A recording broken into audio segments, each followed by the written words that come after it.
Hey, welcome.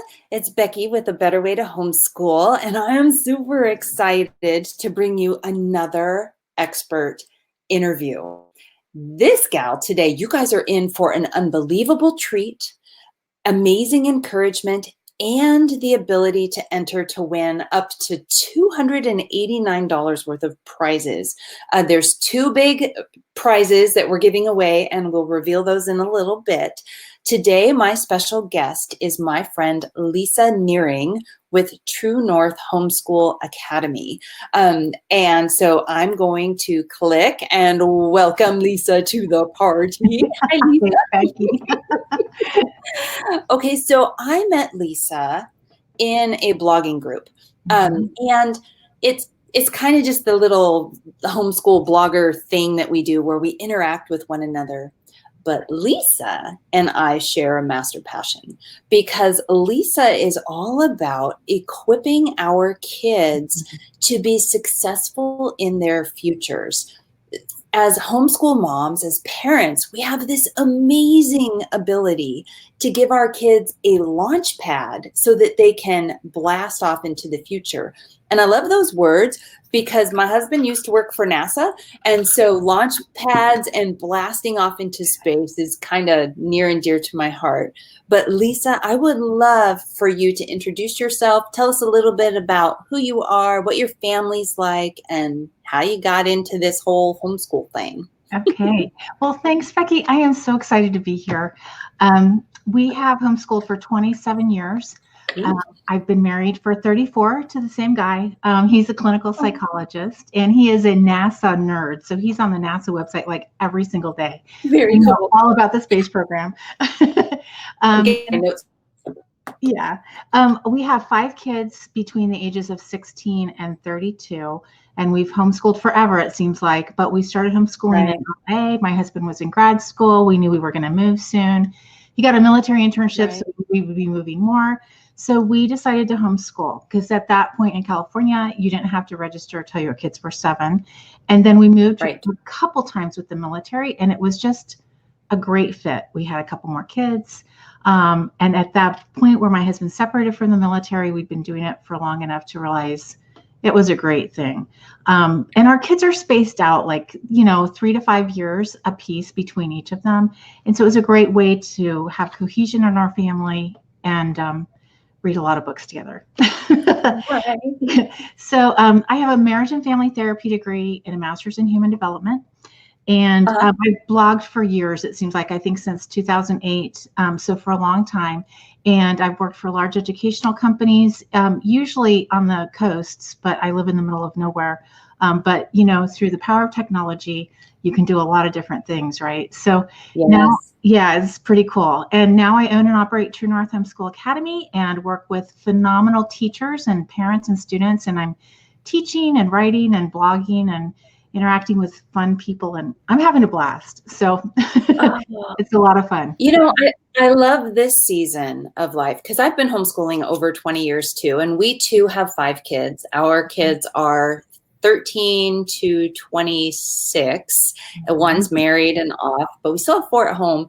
But I love this season of graying hair and still being in the homeschool game where you get the opportunity to link arms with other homeschoolers to help strengthen them in their journey. The way that I had this group of homeschool moms when I first started, that I felt like the new kid on the block, and they just breathed wisdom and grace and confidence into my homeschooling that it made all the difference in the world. And I love the full circle, like being on the other side of the thing now. So now, Lisa, you have a blog and True North Academy? Well, the blog is part of True North Academy. I have an old blog that I haven't posted on for a year or two. I keep thinking I'm going to revive it and, all the things, but there's this time factor in life. Right. So at some point, but we do post regular blogs at the True North Homeschool website. And we do monthly themes. So in July, in April, we did special needs because we have a unique special needs department where we do live online special needs classes for kids. And we Okay. have special needs academic advising. And then in June, we have been focusing on college and career the whole month. So we have a lot of guest posters with amazing knowledge and information that come on and share that. And then we also have the podcast through the Ultimate Homeschool Radio Network on soft skills. Oh, soft skills, which is where we're headed. Okay. And I thought I turned my notification. If you hear ding, ding, ding, and it's because my husband's like, hey, it's date night. So I love it. True North Academy is then explain True North Academy a little bit more. Yeah. So if you're looking it up, you have to Google True North Homeschool Academy, or you will come up with a co-op in Florida. Oh. And sadly, I do not live in Florida. But True North Homeschool Academy, we have been live online for 10 years offering classes. It was formerly Homeschool Works for You. And a couple years ago, we acquired it, renamed it, rebranded it. So we offer live online classes for K through 12. And we take a classical approach to elementary school. We offer Claritas classes. We're in cycle 2 this coming year in fundamental grammar. And then we have a complete junior high program, math, English, history, science, logic, world geography, Latin, and Spanish. And then we have a whole host of high school classes. We do a prep every semester for our high school students. And we just have a lot of cool things going on. We have clubs as well that are just a blast. I love the clubs. So a really great, it's not how people would necessarily homeschool, but an enrichment to fill in the gaps of where people might not feel like, oh, I can't teach that, or I don't have the confidence to teach that, right? Right. Well, the homeschool market is changing pretty radically. From when I first started homeschooling, and you two, we would meet in parks and we would talk about the scholastic book orders and play and stuff like that. Well, now the homeschool market is changing a little bit in this way. There are far more working homeschool moms homeschooling than ever before, and they just don't feel confident about the government school system close to them. They can't necessarily or don't want to afford the private school system near them. And so they're looking for support systems where they can get in core classes and extracurriculars for their kids. And we do offer both. And then the special needs community too. In the public schools, special needs make up around 10% of the population, of the school population. But in the homeschool market, it makes up 30%.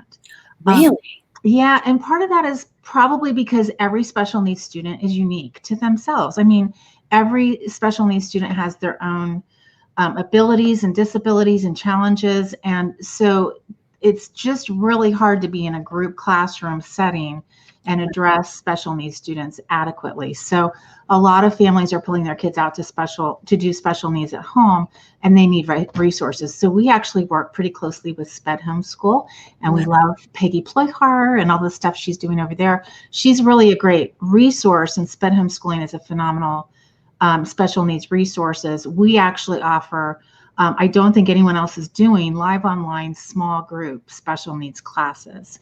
And we do. So it's very unique. We take an educational therapy approach, not just tutoring. So our special needs department is phenomenal.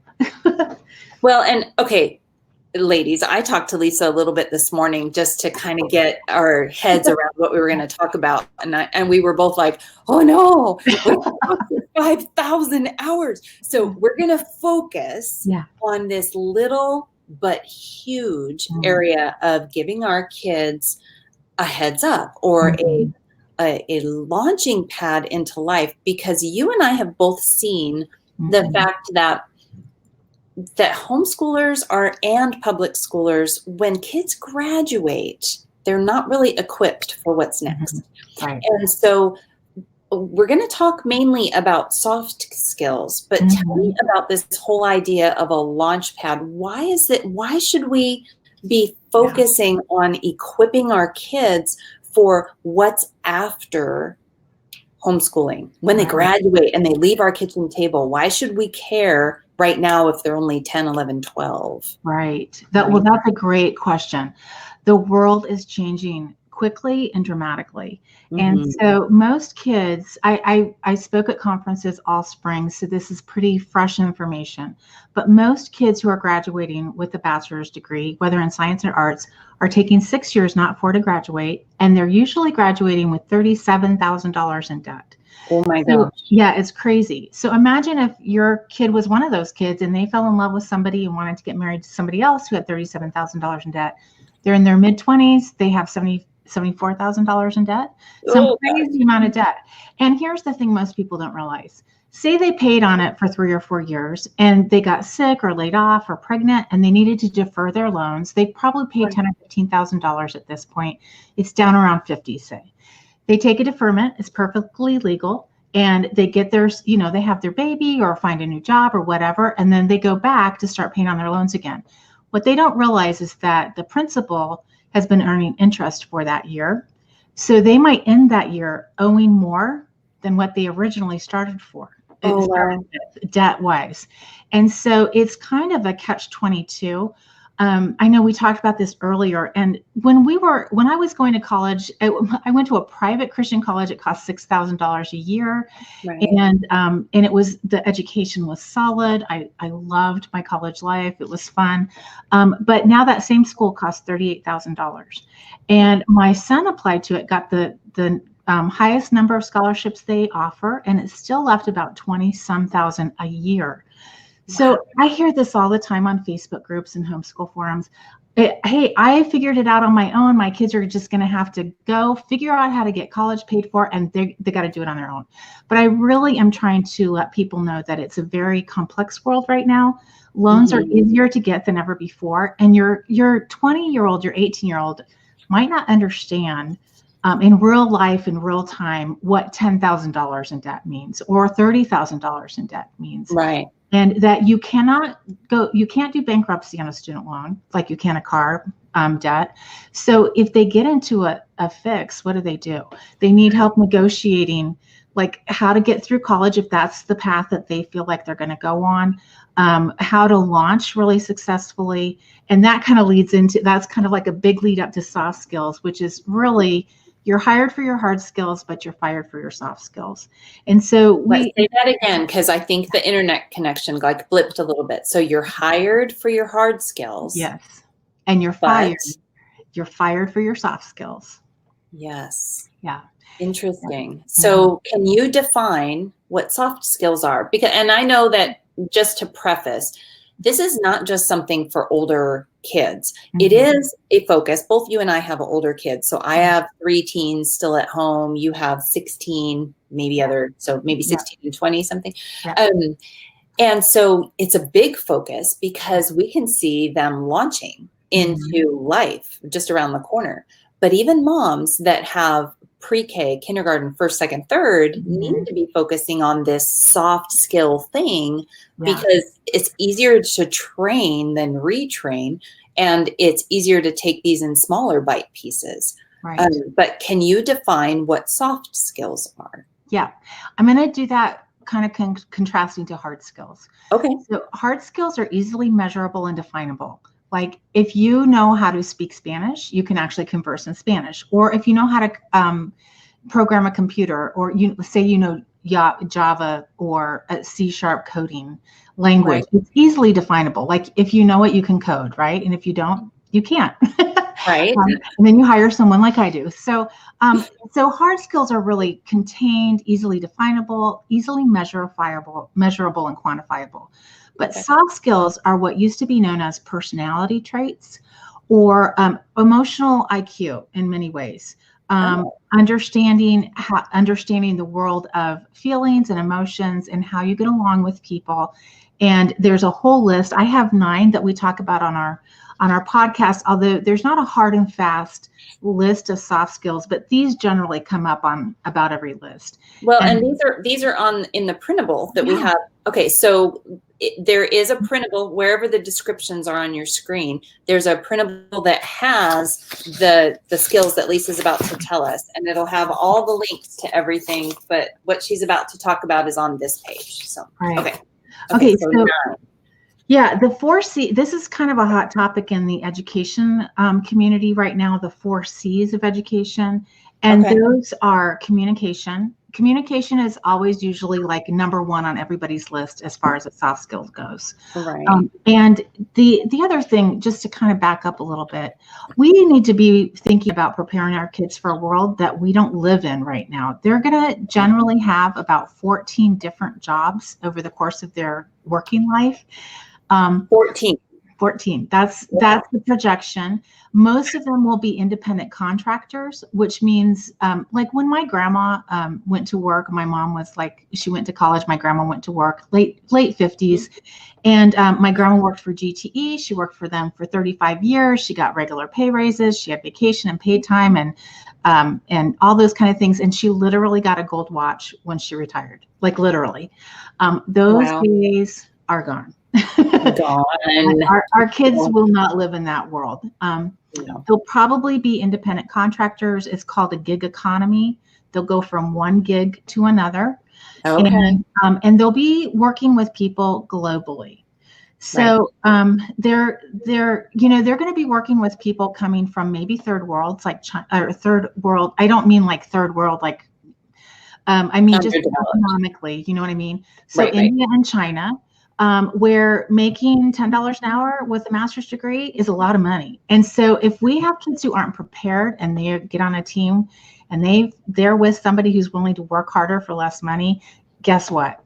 They're going to get the job. So we need to really prepare our kids that their sense of American entitlement probably isn't going to last them. You know, it's not going to be good for them in the long view as far as working, because they will really be working in the global economy. Just like this, I mean, you're in California, I'm in South Dakota, and we probably have people from all over the country viewing, you know, and so that's how our kids will be working a lot of the time. And I'm sitting in a room that is maybe 100 feet away from my husband, who is a software engineer security guy for a big company who works from home with people in India and all these different places all over the globe. And so my kids see this on a daily basis because this is how dad actually works.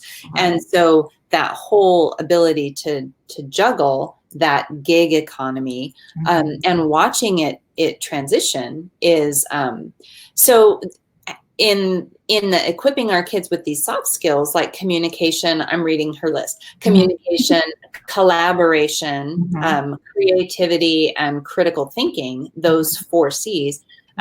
So this whole idea of soft skills is, in my opinion, like the absolute foundational core, besides teaching the kids to love the Lord with all their heart, soul, mind, and strength, you know, so you've got your biblical foundation. But then on top of that, if you don't have those soft skills, you're going to be, okay, my son, this is not on the list, but when you talk about critical thinking and that kind of thing, we have a wasp's nest in our backyard.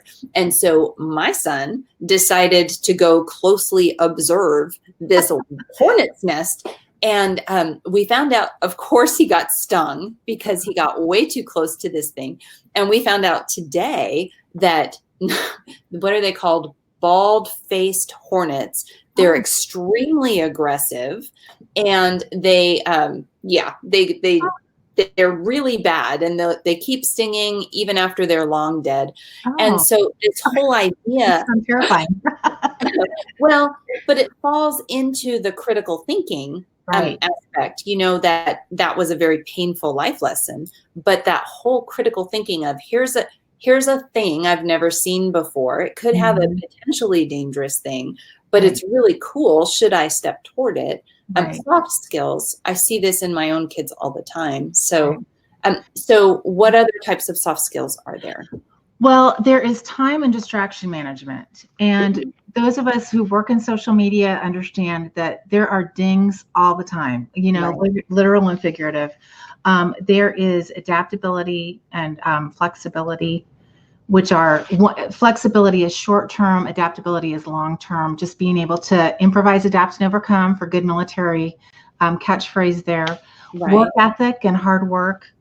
And then my husband and I, leadership is on a lot of lists, but we traded it out for integrity. We're coming from a Judeo-Christian point of view, and we are hearing and seeing this in our own lives and in mental health fields. We have a lot of pastors friends because my husband actually works with pastors just, in his job as a mental health professional. And we have a lot of friends abroad, and everyone is talking about how integrity is really waning and biblical literacy is really on the downslide. It's not, Right. with all the information we have in the Bible at our fingertips, literally, people's understanding of biblical literacy is really waning. It's not improving, and it's not like building this critical mass like you think it might, because it's so available. We feel like we don't have to commit it to memory or really understand it well. That's and you see that now I completely agree with you. You and I talked about the fact that, I was raised as a new believer in a verse by verse, book by book, chapter by chapter Bible teaching church. And that's how our kids grew up, was under that kind of teaching. And so in this new area, we do not have that kind of biblical teaching. And the difference is astronomical. But this whole idea of not holding information, 4841124 was my phone number in 4th grade. 15001 Lewis Street was where I lived in Poway when I was 5. Wow. But I don't know my oldest son's phone number off the top of my head because it's right in my smartphone. Right. And everything is so available that and you can argue about whether or not it's important to memorize this or, know that off the top of your head. However, when it comes to those important things like biblical truths, there's no foundation. There's no depth. Right. So how do these abstract things, this communication, collaboration, integrity, flexibility, this time distraction management. How do you take these abstract ideas and infuse them into, so this is where I want you to really just take your time and divide and conquer this. How do you do this? I'm assuming it's not like this. Oh, I wish it was. I know. A lot of my personality flaws would just go away with that if that were true. And yet here I remain a flawed human being. Part of it is just understanding what is meant by each soft skill. As we've done the podcast, I've had to look up some of them, and I've been I have a couple graduate degrees. I love to study. I understand how to study, and yet some of these terms I've had to really go after. And so really understanding what they mean. What is communication skills? If you talk to employers, a lot of these are really known terms in the business world. So Forbes has articles on them all the time. You don't hear these skills being talked about too much in education, sad to say. But if you talk about communication, one thing employers really are wanting is kids with soft skills, because they are having a hard time finding kids with work ethics. But one of the number one things employees talk about is that a lot of young kids fresh on the market, whether they're in a blue collar or white collar jobs, they don't understand how to sell either by talking or by writing. And so that's kind of interesting to me, because I never took a like class on sales or anything in high school. And yet a lot of us, when I was growing up, a lot of our first jobs were at, the snow cone thing, or even like the ice cream truck that would go through the neighborhoods and stuff like that. We did sales, right? We went and worked at department stores and stuff like that. And you had to dress professionally to work in a department store. They gave you a whole list of things you could do and not do. And so we learned how to do sales just because that was usually, most of us, that was our first job. But a lot of employers are saying kids don't understand how to sell, and they don't know how to write a good email that actually closes the sale. They don't understand what that means. So communication, there's 4 parts to communication: verbal, nonverbal, written, and emotional. And, everybody's heard this thing, you have 60 seconds to make an impression, or some very short amount of time. Right. And yet, I always say I'm much better if I can write a note than talk. Right, me too. Yeah. So just understanding what communication means and how that all looks. And if you're putting together your kids' curriculum, I went to a lot of homeschool conventions this spring, and of course, they're just so much fun to talk to everybody, and just it's encouraging and stuff like that. But a lot of people are so worried about like the perfect math curriculum or finding the perfect writing curriculum. And the deal is, find curriculums that will teach soft skills as they're teaching academic skills. Right. And it's not an either or thing. You hear this all the time, like, I'm going to just quit doing school because we're focusing on character. Listen, I've been learning Latin the last couple of years. If you're teaching your kids a hard academic class like Latin or algebra, or a lot of the classes are just hard, right? Right. And you have them just keep after it, they will learn character. Because if they have to go after it and they have to commit to it, they're going to learn some of these soft skills along the way. But it doesn't have to be an either or. I really feel like in the homeschool world, we need to start talking more on both ands. Like the academic work and the character training go hand in hand. I mean, that's pretty biblical principle, actually. Very biblical. And just like piggybacking on your communication thing, one of the things that I do with my kids about, because we have master homeschool goals. Our master homeschool goals are share our faith with our kids, make sure they know their math facts inside and out, that fundamental arithmetic type math, adding, subtracting, division, print, decimals, all that stuff. So faith, math, marinate them in excellent literature, and help them become expert communicators, both in the written and oral form. And so anytime the kids have to write anything, whether it's an essay or a research paper or a poem, we always talk about a couple things. Who is your audience? And how can you tailor your vocabulary to that audience? And if you use big words, you need to define those words, because most of your audience will speak at a 13-year-old level. And so if you use big terms, you need to define them so you don't lose your audience. So it's always, who is your audience and what is the purpose of that thing? Are you informing? Are you entertaining? Are you trying to persuade someone? And then it instantly cuts the knife through anything, whether it's a 5-paragraph essay or whether it's a business letter. Kind of had a conversation with one of my sons one time when he was applying for a job, and I was requiring that he write resumes and cover letters as a teenager, wear a tie. And you walk in and hand his cover letter and resume to the managers. And he said, "Oh, they don't do that anymore. They everything's online." And I said, "Really?" So I got out the yellow pages. Well, I Googled an area, and I called maybe 10 different employers, all different kinds of employers. I'm a local homeschool mom, and I'm getting ready to help my kids launch into the workplace. And I had a couple questions for you. Do you have a second? And they all said yes. I said, okay. In this day and age where everybody's applying online, does it set kids apart to hand you a resume, to hand you a cover letter, to come in with a tie and to say, "My name is," and attach their name? 100% of them said, absolutely. Those are the kids that we want to come in.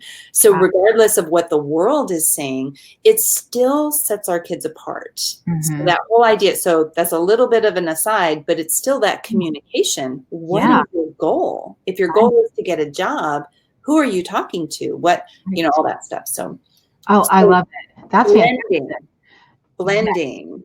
What you're learning with the concrete goal. Do you do it in themes? Do you just kind of see where they are developmentally? How do you decide that? Well, I think for younger kids, obviously, they're just learning how to talk. I mean, they're just learning how to make a complete sentence with an article in it, Right. But really, I'm kind of an Andrew Pudewa fan, and he says, really probably no serious formal writing till they're like in third grade, because they need to get the mechanics of writing down first. Right. And your copy sheets are perfect for that, where, copy work is a phenomenal way to just learn the mechanics of writing and to learn from people who know where to put a capitalization and where to put a comma and et cetera like that. So the kids really need to understand the mechanics of writing first, and then get a really solid writing program starting about third grade to fifth grade. We do a lot of formal writing in our house. Right. And then, a lot of kids are very interested in creative writing, and I think the best way to really get into that is NaNoWriMo. We have a phenomenal writing club at True North Homeschool Academy where the kids collaborate in setting their own goals for that. And then poetry, in my opinion, is the best way to really teach your kids awesome style in writing. If they get formal poetry down and tropes, they're good for, they're just good. Yeah. Yeah. Well, and I have a success story that's, what do you call it? Unorthodox. My youngest son, 5 sons, they're all amazing writers, amazingly creative. He didn't read until he was older than 10. Just dyslexic, way too busy, really, really, really busy guy. And so thankful as a homeschooler that we never had to tag him. No, he wasn't a delayed reader. The light bulbs just weren't going on. Yeah. So what we did was I taught him to crochet. And I encouraged him to make the world's longest chain stitch. That's where it started. And he's a boy. The second you make it a competition, they're gone. Yeah. So he sat there crocheting while I read aloud to him, while his brothers read aloud to him. And he went from not reading to reading what seemed like an overnight success 10 years in the making. It was boom, chapter books. Wow. And then he started devouring books. Now, as a delayed reader and somebody that's dyslexic, his spelling is atrocious. But recently, maybe 4 months ago, he asked me if he could write. And what that meant to him was pull up the laptop. So he's sitting next to me as I'm watching TV in the evening, and I glance and I start reading this story that is unbelievable. It's unbelievable. And I look and I went, when did you learn to spell? When did you learn to write? And he said, look, he had his document open, because this is the world, Mama, that our kids live in. He had his document open. He had attached Grammarly to it, so it would correct his spelling and his grammar. He had a thesaurus open, and he had a page open because it's a medieval fantasy story. Yeah. He had a page open of titles of nobility from medieval times. And so now dyslexic, right? The gift of dyslexia that they see everything at the same time. So he had all these tools spread out, and he wrote, I've read some of his stories online to some of my moms, and then I'll stop them. And they're all like, what's going to happen next? Like, they're gripping. Yeah. But it's because he didn't spend his younger years decoding words. Yeah. Instead, he spent his younger years being marinated in story. And that language, just as a word of encouragement to anyone that might have a delayed writer or reader, that the language seeps into their soul, and it really does become part of the fabric of their imagination. And so I love the idea of focusing on poetry and eloquent language. If it's too hard for them to read, you read it to them so that the language flows over them and absorbs. So, along those lines, I hope I'm not going on too many bunny trails, but no, I think I just read something this week that was comparing children's literature now with children's literature of 40 years ago. And children's literature of 40 years ago usually had a moral that they were teaching morality through these stories. Right. And now it's really about how the person feels. And there's not really much of a plot. There's no moral. Excuse me. It's just, they're much more simplistic. So just something to think about as you're reading out loud to your kids. And there's a lot of great literature. And I don't want to throw away all new literature, because there's some really great new literature out there too. Right. But just something to think about as people are sorting out what to read to their kids. There's good stuff. And so important, and literature, children's story, picture books that are good, and fun and engaging or dramatic, closed at a climactic part so that the kids are salivating for more. So this whole idea of reading and bringing our kids along is a beautiful way to incorporate soft skill training. Right. Because you can talk about how those characters worked together or didn't work together, whether they, were collaborating, not collaborating, whether they were showing integrity, not showing integrity. We do the same thing. I remember when my 5 boys, so I am outnumbered by testosterone. It is unbelievable. And we went through the season of me thinking no TV was great and no blood guts war would be awesome. And yet I look around and my guys they're archers, they're hunters, they're tomahawk throwing, flannel wearing, axe wielding men. And so I was way outnumbered. But my husband, from the very get-go, instituted where he would have the boys just simply look away. And at first I thought, well, that's ridiculous. What do you mean just look away? And at the same time, it's been a huge life training because especially in today's day and age, it's not a matter of if they're going to be exposed to stuff. It's going to happen. And so what skill are we giving them? How are we equipping them to deal with things that are inappropriate or against the way that they're raised? And in hindsight, I have to admit publicly that my husband is brilliant to teach the boys that, that you guard your eyes, that you can't always stop yourself from being exposed to things, but you still have control over what you let in. And so I love what you're saying about soft skills being woven into everything because it can be woven in, because homeschooling is not just this nice little bucket. Right. It's everything. It's how you do the dishes. It's how you change the oil in the car. It's whether or not you should touch the hornet's nest in the backyard. And it's whatever you call them, quadratic equations and like crazy eukaryotes and prokaryote stuff. Right. Okay, well, so you did.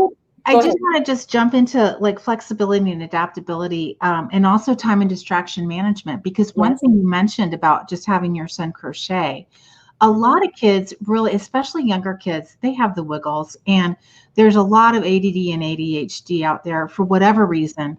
If you can have your kids do something like play with Legos or do a crochet chain or whatever, they're going to have the ability to listen better, because a lot of kids with hyperactivity or ADHD, if they can move in some way, their brain can engage better.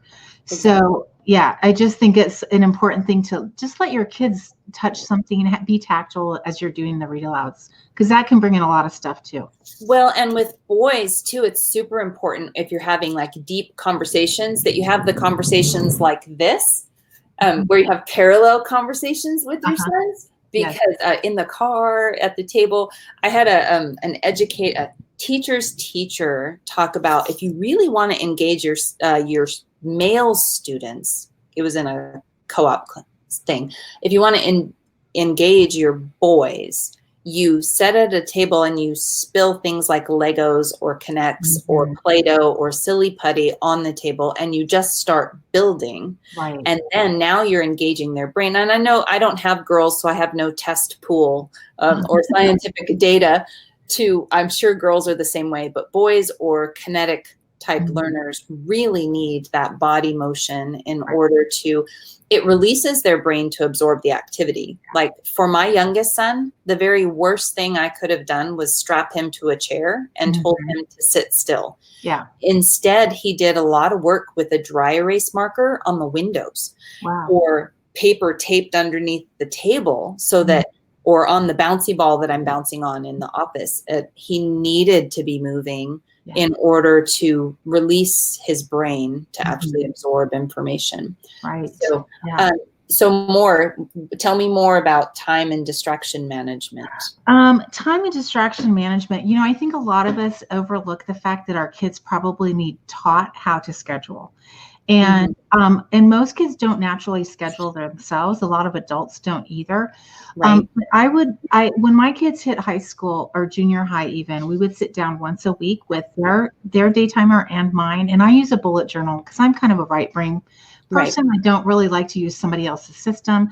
But my one daughter, she's a Stephen Covey person, and my son really likes different things with colored pencils. My two kids that have been at home for the last couple years. And so, it's just really important to teach your kids whatever scheduling tools that work for them, teach them how to use it. And you might do this too in a larger family. When we had 5 kids here at the same time, when different cars were going different places and people needed picked up, we would do a family meeting every week, just so that everybody knew who was going where, who was picking up whom, and so everybody could know when to show up for stuff. But that's just a big part of a lot of soft skills. You're teaching teamwork at the same time. You're teaching communication and critical thinking. Critical thinking, and this gets to, they're also interwoven again, but really teaching your kids the scientific method. And this gets very young. But a lot of people don't, they kind of overlook teaching kids what the scientific method is in a way that they can actually have it memorized, because a lot of the scientific method is so important for so much of life. Like, do you have a hypothesis? Did you try it? Did you test these things? Did they work? Did they not work? And this gets back into failure, teaching our kids how to fail, not fail as part of the orienteering class we've talked about. But critical thinking, also teach your kids to ask questions. Because one thing, like with your son in the hornet's nest, if he could have just paused for a minute and said, I wonder what these creatures are. Right. Just have the curiosity. And I do think we live in a world right now that is, we have this studied indifference. You can see this, like, if you're outside of like Menards or fast food restaurant when they close, and you see the people coming out of them, they're all looking at their phones. They just kind of don't care. It's almost like this intentional, they don't care. Right. But as Christians, we're called to care, and we're called to observe, and we're called to look outside and go, oh God, you made that. Wow, I get to be here with you in this. And oh God, you made this person that's driving me nuts. What do you want me to learn? How do I get through this kind of thing? But if we can teach our kids curiosity, which is what the scientific method is all about, in an intentional, critical thinking kind of way, then our kids are going to be so much farther ahead of so many things, and they're going to be farther ahead in their faith. Because when you're teaching anything, if they're naturally curious and you equip them how to answer questions, then you can lay upon that any curriculum or any textbook or any idea or anything, and then you can filter. It teaches your kids to filter information properly, to look at things with the right perspective. It's not, what is the correct answer that I put in this box? It's, how do I get there? What are different things that I knew you and I could talk for 5 hours. We could talk for a long time. I do want to say too, and part of training our kids to ask questions is to ask questions ourselves. But we have to prepare ourselves to be treated like we're stupid when we do that. Because in every venue I've ever been in, whether it's at a museum or in a group of people, and I'm just like, so tell me what that means. In many ways, people's attitude is like, oh, well, you're too dumb to know. Let me tell you. And really, because honestly, many people aren't used to having that curiosity given to them. Like, tell me more about this. I'm really curious. I mean, this is mental health, right? Like, okay, tell me more about that. I'm really curious why you feel that way, or how you got that, or whatever. But we need to actually make sure we have this milieu in our home where being curious and asking questions isn't looked down on. And if we're at a museum and your kids ask a question and the docent's like, well, I don't know. They don't usually do that at museums, but I have been in many situations where people are like, it's too bad you don't know these basic things. We have to just tell our kids, it's okay to be dumb. Like, it's totally okay.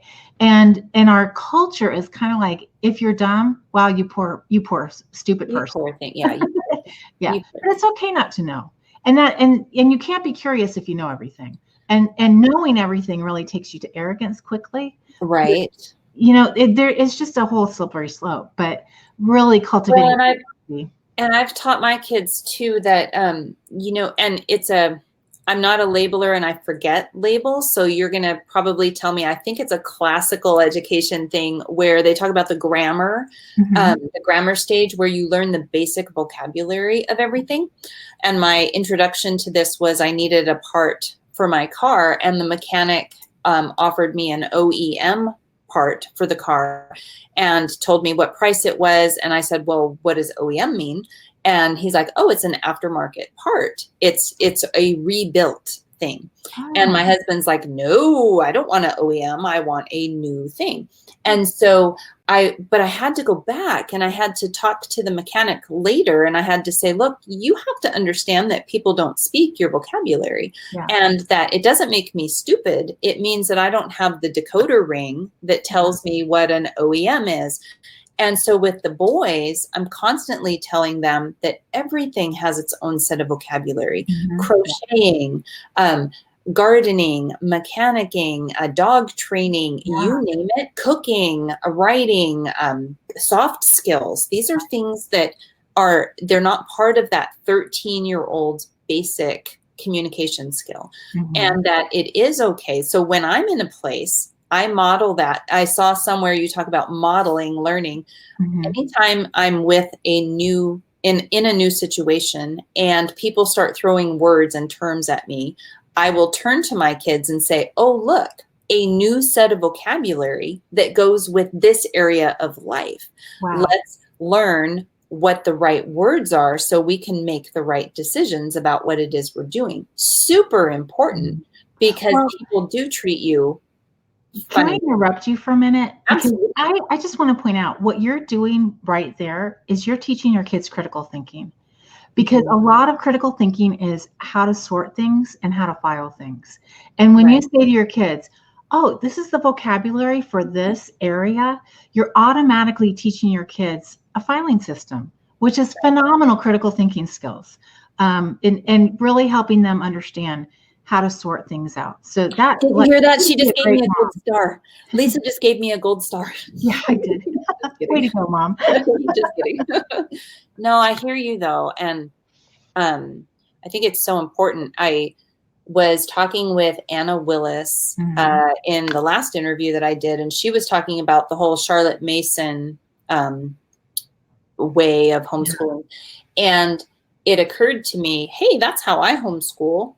But I just didn't know the labels. I didn't know what it was. And I think it's empowering to wrap our heads around these types of things, that, you know, the lesson in the grocery store where we see a new fruit and there's this massive thing. My son works at a grocery store, and there's this massive, ugly looking thing.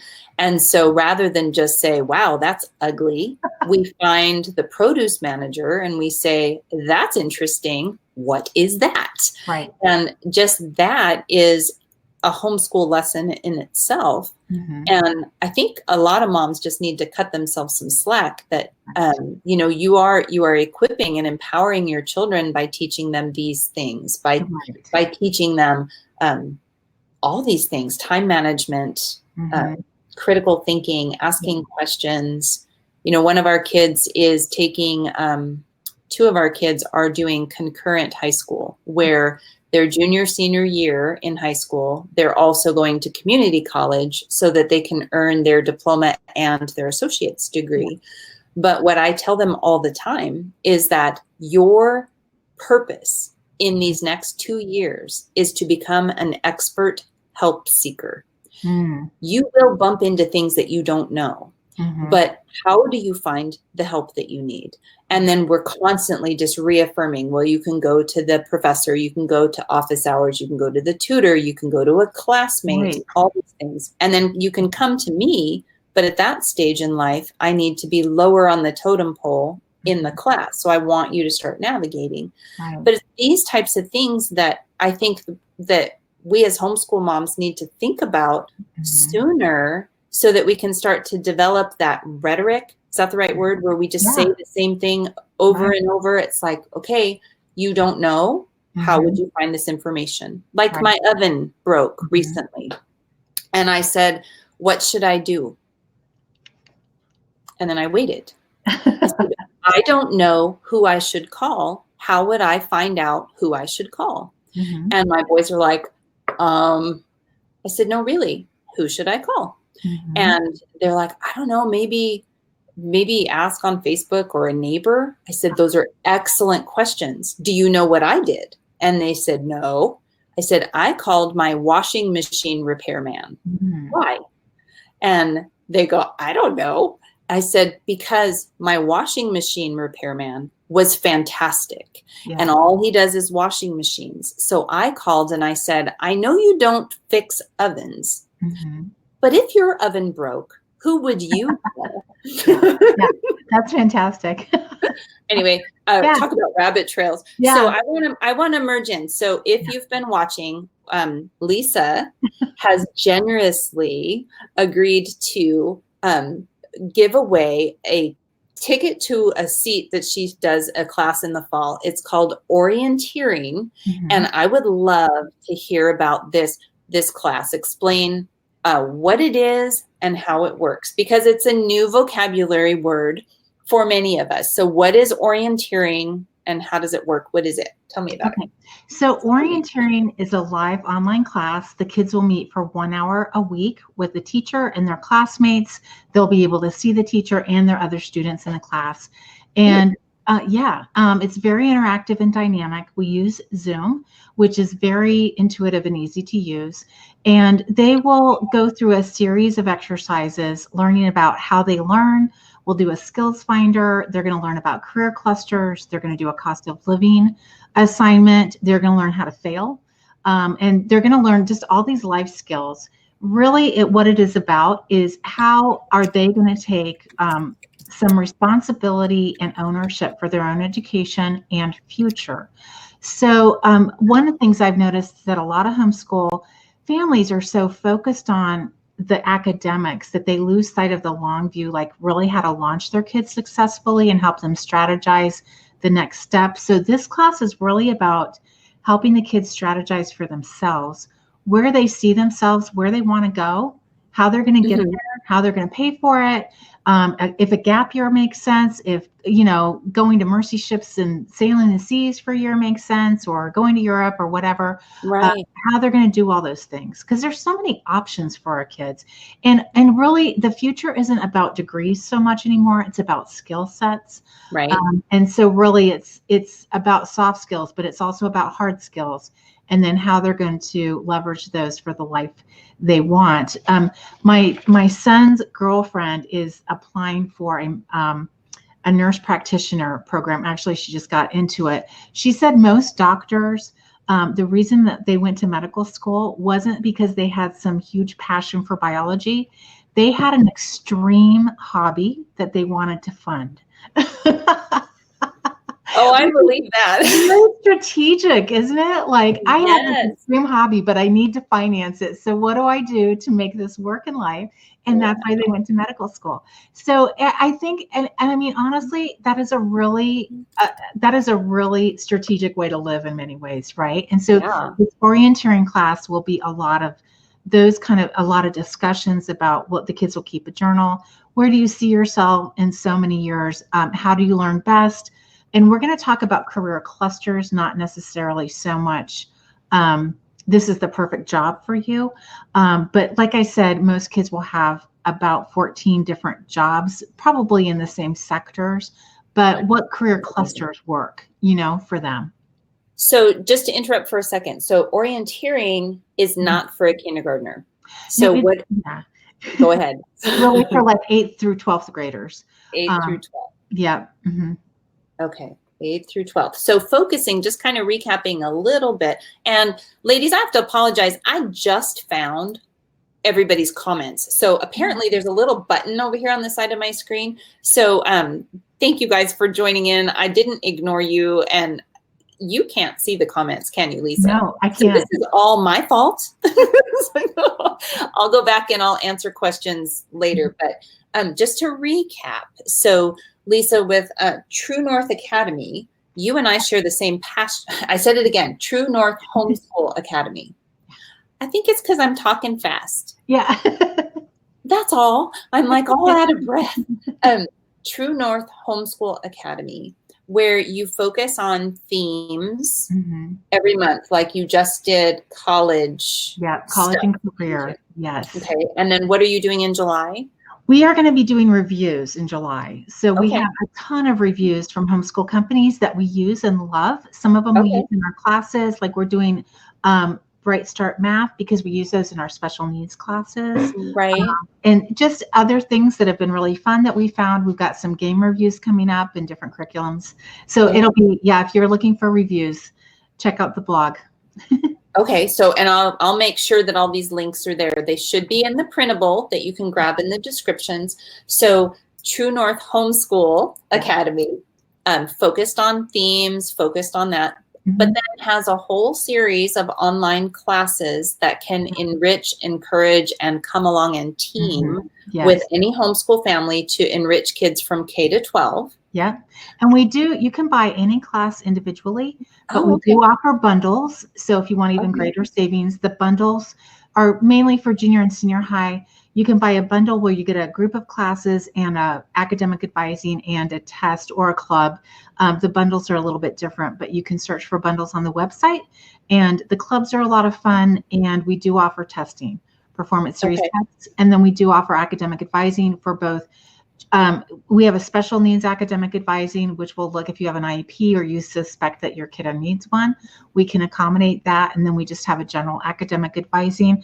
I've been getting more requests for academic advising for kids like from kindergarten through 8th grade. Moms are just like, I don't know what to focus on. So we've been doing more and more of that. And it's general. There's nothing set in stone, but we'll help you with curriculum and credit evaluation if your kids are old enough. And we'll do a personalized learning plan and career and college goals. And I mean, it's kind of like a whole shebang. It's a lot. I love that portion. It's a lot of fun. Right. It's fun walking through with other people and saying, oh, you can do this, or you can do that, or here's the soft skills that you can integrate at this stage. And these are the types of things.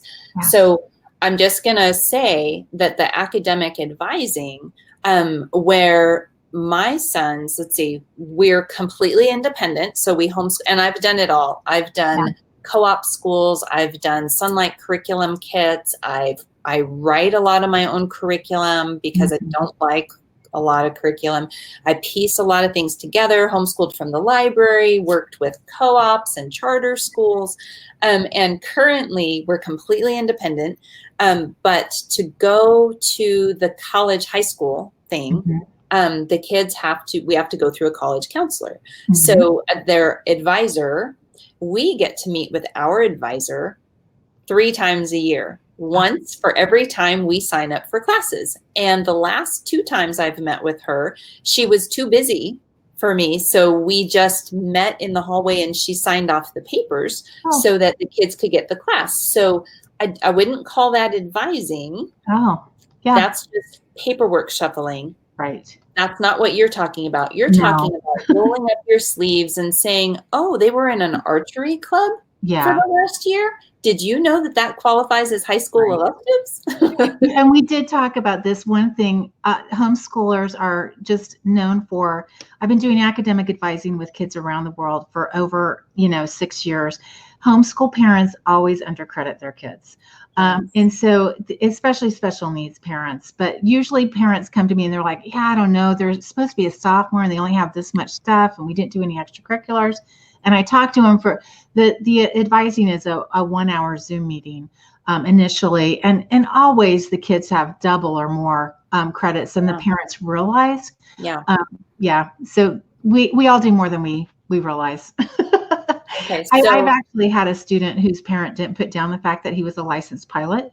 They just never considered it for the transcript at all. Well, because that didn't take any work or critical thinking or communication skills or integrity or goodbye. Well, it's very normal, like we don't realize our normal could be creditable or unique or really or get a scholarship money for college either, which that's another overlooked thing. I really try to resource parents with scholarship ideas and opportunities as well. I'll have to pick your brain on that because we're in that echelon where all of our sons are white, middle class, Yes. people that don't qualify for any of the things. And it's like, Yeah. oh, that's good. But anyway, that's Mhm. an aside. And I don't mean that in any kind of derogatory. Right. No, I Just get they're it. discriminated against because of Yes. those things. It is actually true. There's less money. There is actually less money for them. And it is, anyway, I've had more and more people come to me say, how can I get 1 to 4 years of college done before my kid turns 18 or 19? And it's Right. doable, but you just have to strategize it.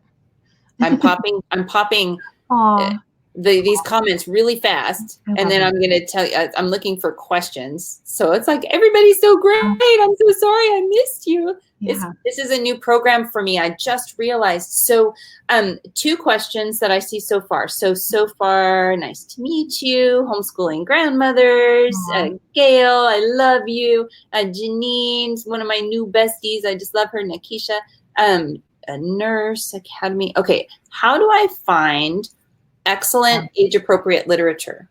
Oh, that's a great question. Okay, so I always go to a couple of companies' catalogs. Sunlight Academy, Sunlight. excellent literature list. Bethlehem Books. They are a Say that small one again. Bethlehem Books. Bethlehem. Okay. They're a small Catholic company, I think in North Dakota. They do historical fiction that is phenomenal. Okay. Veritas Press has great reading lists as well. Yeah, but there are many boards. There's many Facebook groups in the Well-Trained Mind boards. If you just ask, like you're looking for a certain time period or a certain genre or whatever, you can get a zillion recommendations that are usually pretty good. And, we actually, in our writing club, we publish a book list once a quarter on our blog of teens and tweens book recommendations from other teens and tweens. And it's a pretty G-rated group. I mean, there's some things I don't love, like the animal fantasy, not my deal at all. Right. But, I have a son that loves those, though. I know. I leave them on there. Yes. Yeah. The other gal that I like is Sarah Mackenzie with Read Aloud Yes. Revival. I love her. Yeah. Okay, so let's see. There was another question. Janine, we were talking, I think, okay, right about the time that I found the comments, I think we were still talking about soft skills. So her question was, do you do late elementary? I think she's talking about classes. Janine, can you clarify if that's are you asking, Lisa, if they have late elementary classes, or are you asking about soft skills? So I'll watch for that question in a second. So and we do offer classes, and we do academic advising as well. Okay. Age group. Yeah. Okay. Not to cut you off, sorry, Becky. No, I just want to make sure I'm recapping. So soft skills, which are woven with everything, this orienteering class. Yeah. I know that you can buy classes for your kids to do online for hundreds and hundreds and hundreds of dollars. Your classes aren't that. I was telling Lisa earlier, okay, you're not charging enough for your classes. So because you're talking August, September, October, November, December, 5 months of classes, weekly classes, assignments, live broadcast videos, and all these things. And it's less than $200 for that. And that's fantastic, which puts it in, I never really had a huge homeschool budget, but that puts it within reach for most homeschool families. So, and I thank you. It's amazing that you're donating a seat into one of those oriented. I'm excited about this class. It's going to be a great class. And we do the grading. So if your kids are in literature, we do grade the papers for you as well. Like, all of our teachers are homeschoolers, and so we get it. We all get our subject area. We love our subject material, but we also get the homeschool life, and that we're all budgeting and juggling. And so we tried to make this affordable for families to be able to do if they needed it. That's fantastic. Yeah. So Janine's question was about classes. So I believe that you answered that because you have classes and things for kids from K to 12. Yep. Okay, Exactly. so, and in the link in the descriptions, there's a link to my blog, which it'll have the link to this on there. It'll have the link to the printable. It has the way that you enter into the giveaway for the orienteering class. I'm also giving away a seat in my Make and Sell printables class, Cool. which it's not a mesh, but I love that class because I actually fund a lot of my homeschooling and business by selling printables on Teachers Pay Teachers and on my blog. Right. And what I've learned is that dyslexic kid of mine that it needs to have 100 million things, I've taught him how to make printables too. Oh. And so what he's learned doing those, you can use that class as an elective class with your older kids. And it teaches them how to do all the parts and pieces of a beautiful sellable printable. But also then you are simultaneously teaching them how to create PowerPoint presentations, how to create covers that catch people's attention, that have short attention spans today, how to write descriptions that get found within Google, all those things. So I am giving a seat to that. And that's how I figured that it tied, that it also it's life skills, it's soft skills of colors and fonts and keywords and those types of things, and a super great skill to put in your child's toolkit. Well, it looks great on the transcript, and it's a way for them to have a side hustle where they're not working in a greasy fast food place. And the other thing, a lot of people don't realize, the top earner on Teachers Pay Teachers is a homeschool mom. Yes. Is it the Moffat girls? Is she up there now? Or is it still Deanna? I'm not exactly sure, but I'm pretty sure. And she's making some serious money on Teachers Pay Teacher. Well, and just like a little, like, who am I out there? It's taken me a long time, but I just got the email from Teachers Pay Teachers that I am this close to their first milestone, which is $20,000 in sales on Teachers Pay Teachers. Wow. That's a big milestone. Wow, so it took me a long time, but the same way that I am bringing you out here to share your wealth of knowledge and encouragement and wisdom with people, and that at this stage in homeschooling, it feels so good to say, okay, these are the mistakes I made. These are the things that I've learned. These are the more important things in homeschooling. That same thing is fantastic. Well, I'm trying to do the same thing with Make and Sell printables. It's this, okay, I have made almost $20,000 selling printables just on Teachers Pay Teachers. That's not on my blog, not other places. Wow. And so now I'm teaching people how to do the same thing. And I have students that they're making sales and they're like so excited. And I'm thrilled to help moms stay home and do stuff. So, okay. So that's a great gift. Place. I'm just making sure I didn't miss any questions, looking into online classes. Okay. So let me pop this up. So Janine is looking into online classes because they need to learn to work on a computer. And I believe she could learn from other people, but I haven't found any group with my values and mindset. Janine, welcome to the Cool Girls Club. Just kidding. No, she's amazing wherever she is. I totally get it. That's one of the questions I get more often than anything is, where are you coming from? And we are definitely coming from a Judeo-Christian point of view. Everybody on our team is a Christian, except we do have 2 Orthodox Jews. One is teaching Hebrew and the other was teaching politics, philosophy, and economics. He's just brilliant. Wow. And so everyone's coming from this biblical worldview.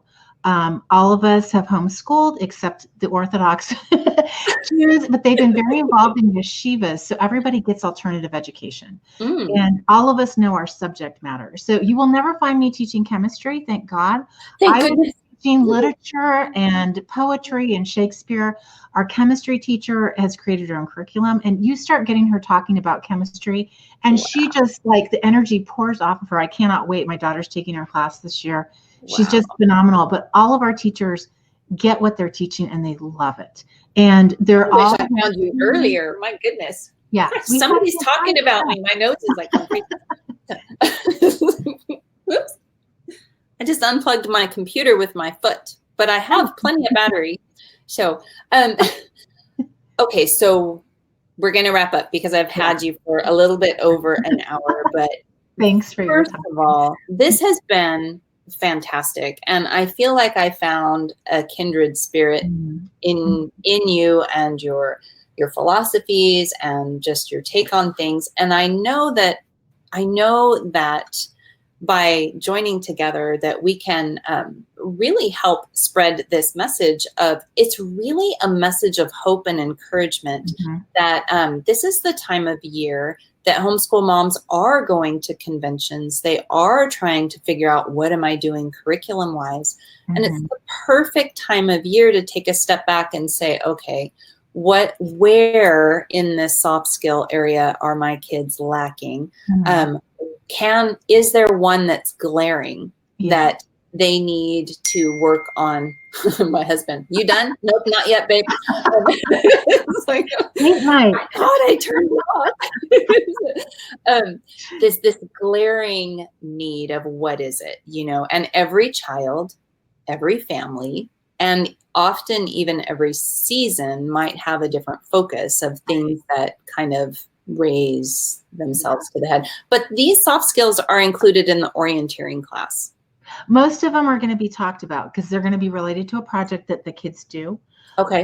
Yeah. And integrity is really a big one that employers are really realizing too, that they're really in this age of whatever you feel, anything goes. The bottom line is integrity. If you don't have integrity, people are hurting over it. So we will talk about all the soft skills in the orienteering class, and it's continual, even if you know how to communicate well.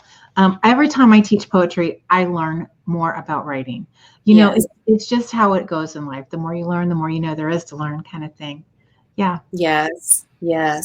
Okay, ladies, so we're going to wrap it up. So make sure that you grab the printable, that you take a peek. The way that you enter the giveaway is you get to visit Lisa's site, you get to visit my site, you get to peek at her class, you get to peek at my class, you get to visit us on Facebook, and it's open for a few days. I forgot to write down the date that it closes. It's only open for a couple days. So make sure you enter. If you have questions, Lisa, how do they contact you? You can go to the Facebook group, True North Homeschool Tribe. Okay. Or you can go to in the description. Yeah. Or you can go to our website, truenorthhomeschoolacademy.com, and there is a phone number and email on the site. Okay. Yeah. Perfect. So Lisa, don't go away, but everybody else, thank you for joining us. And my next interview is scheduled for Monday, and I can't wait to share it with you. This is me, Dory from Finding Nemo, in human flesh. I can't remember who's coming on. Let me peek. Monday is Lena Yeasley, and we're going to be talking, it flows into this, we're talking about homeschool goals over curriculum. So that should be a lot of fun too. So everybody, you guys have a wonderful weekend, and make sure you hop over and join the giveaway, and we will see you on Facebook soon. Bye-bye. Bye.